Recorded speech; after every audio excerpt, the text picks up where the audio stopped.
जाने अनजाने में इंसान से कुछ ऐसी गलतियां हो जाती है जिसको लेकर के वो व्यक्ति भी बिल्कुल अनजान रहता है। उसे पता ही नहीं होता है कि जो मैं ये काम कर रहा हूँ शायद इसका अंजाम इतना भी बुरा हो सकता है।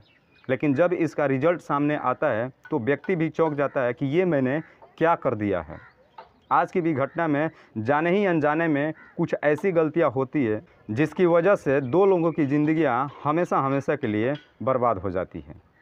नमस्कार, आदाब, मैं हसमुद्दीन और आप देख रहे हैं सफ़र क्राइम तक। आज की जो सच्ची घटना आपको मैं सुनाने वाला हूं, दरअसल ये घटना है उत्तर प्रदेश की नोएडा का।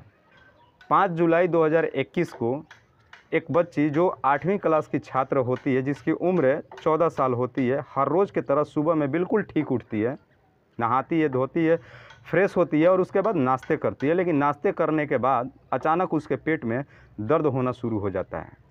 बच्ची जब रोने लगती है तो उसके माता पिता तुरंत एरिया के हॉस्पिटल में डॉक्टर के पास ले जाते हैं।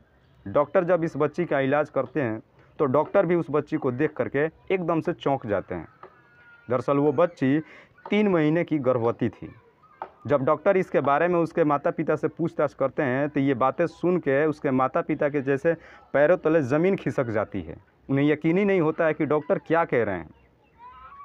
डॉक्टर्स उसके माता पिता से पूछताछ करते हैं कि इस बच्ची के साथ में ये गलत काम किसने किया है।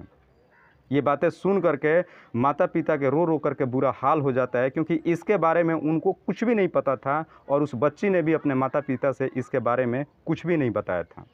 डॉक्टर्स को भी समझ में नहीं आ रहा था कि इस बच्ची के साथ में अब करे क्या। डॉक्टर्स ने तुरंत एरिया को थाने को इन्फॉर्म किया। पुलिस हॉस्पिटल में पहुँचती है। इस केस की छानबीन कर रही होती है अनीता चौहान। अनीता चौहान जब जा करके उस बच्ची के माता पिता के बारे में पूछताछ करती हैं कि इस बच्ची के साथ में गलत किसने किया है, माता पिता सिर्फ रोए जा रहे हैं और कुछ नहीं बोल रहे हैं। पुलिस भी समझ जाती है कि इसके बारे में इनको कुछ भी नहीं मालूम है। फिर पुलिस उस बच्ची से जा कर के पूछताछ करती है। बच्ची जब पुलिस को अपने सामने देखती है वो रोने लगती है, कुछ भी नहीं बताती है, अंदर से बिल्कुल डर जाती है। पुलिस वाले उसे बड़े प्यार से पुचकार करके लार दुलार से जब उससे पूछते हैं तो बच्ची जो कहानी बताती है वाकई में दोस्तों समझ में नहीं आता कि आखिर इस कहानी में गलती है किसकी। बड़ा ही अजीब कहानी उस लड़की ने बताई। लड़की बताती है कि वो बेहद ही एक गरीब परिवार घर से बिलोंग करती है, जिसके घर में उसके माता पिता, वो लड़की और उसका एक छोटा भाई जो 12 साल का है, 4 सदस्य इसके घर में हैं। उसकी माँ जो लोगों के घर में झाड़ू पोछा की काम करती है और उसके पिता जो मजदूरी का काम करते हैं। इसके माता पिता जब भी अपने काम से लेकर के और बाहर निकल जाते थे, ये बच्चा और बच्ची दोनों अपने घर में होते थे। दोनों अपना टाइम पास करने के लिए मोबाइल देखते थे। लेकिन इस मोबाइल को देखते देखते न जाने कब वो ऐसे रास्ते पे निकल जाते हैं जिन्हें लेकर के इन्हें भी खुद नहीं मालूम था। दरअसल वो बच्चा और बच्ची मोबाइल में कुछ ऐसी तस्वीरें, ऐसी कुछ वीडियोस देखते हैं कि देखने के बाद ये बच्चा और बच्ची जो दोनों भाई बहन होते हैं बिल्कुल उस मोबाइल में दिख रहे वीडियो के जैसे ही एक्टिविटी करना शुरू कर देते हैं। बच्चा जो कि मात्र 12 साल का है, जो उससे छोटा है और 6ठी क्लास का छात्र होता है। जब दोनों एक दूसरे के साथ संबंध बनाते हैं तो दोनों को बहुत अच्छा लगता है, लेकिन दोनों इस चीज़ से बिल्कुल अनजान थे कि इसका अंजाम क्या हो सकता है। इस बात की खबर ना तो उसके माता और ना उसके पिता को थी। और जब इस बच्ची के पेट में दर्द होता है, जब हॉस्पिटल पहुंचाया जाता है तो पता चलता है कि वो बच्ची 3 महीने की गर्भवती हो चुकी है। डॉक्टर्स के साथ साथ पुलिस भी काफ़ी हैरान परेशान हो जाती है कि आखिर इसमें हम गलत किसको ठहराएं। अब सवाल था इस बच्ची का जीवन को लेकर के और उसके पेट में पल रहे 3 महीने के बच्चे को लेकर के।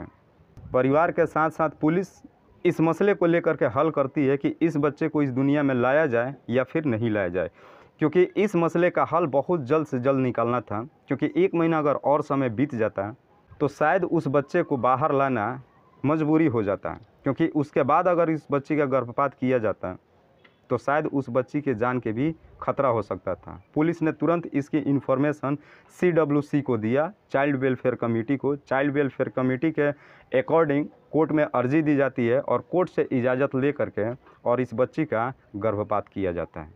फिलहाल पुलिस ने उस बच्चे को अपने हिरासत में ले करके और जेल भेज दिया है। माँ बाप को समझ में नहीं आ रहा है कि आखिर हमने ऐसी कौन सी गलती कर दिया जिसकी वजह से मेरी बच्ची की भी ज़िंदगी ख़राब हो गई और मेरे बच्चे का भी ज़िंदगी ख़राब हो गया। उन्हें समझ में नहीं आ रहा था कि आखिर हमने अपने बच्चों को ध्यान क्यों नहीं दिया था। मैं तमाम उन लोगों से कहना चाहता हूं, आज का समय डिजिटल का है, हर घर में मोबाइल पड़ा हुआ है और हर घर का बच्चा मोबाइल यूज़ करता है। मैं इस वीडियो के माध्यम से उन तमाम माता और पिताओं से कहना चाहता हूं कि जब भी आपका बच्चा मोबाइल देखता है तो बीच बीच में आप उसके मोबाइल को चेक ज़रूर किया कीजिए कि आपका बच्चा उस मोबाइल में कौन से लोकेशन पे जा करके और कौन से वेबसाइट पे जा करके और क्या चीज़ें देख रहा है। शायद इस कहानी में भी उसके माता पिता ने इस चीज़ को थोड़ा सा भी केयर किया होता तो ये दोनों बच्चे बिल्कुल सही सलामत होते। वो बच्चे भी जो गलती किए हैं वो बिल्कुल अनजान थे कि इसकी खामियाजा शायद कुछ इस तरीके से भुगतना पड़ सकता है। दोस्तों, इस कहानी को सुनाने का उद्देश्य मुझे किसी को परेशान नहीं करना है, किसी को तकलीफ़ नहीं पहुंचाना है, बस आपको बताना है आप जहां भी रहें सुरक्षित रहें और अपनों का ख्याल रखें। तब तक के लिए जय हिंद, जय भारत।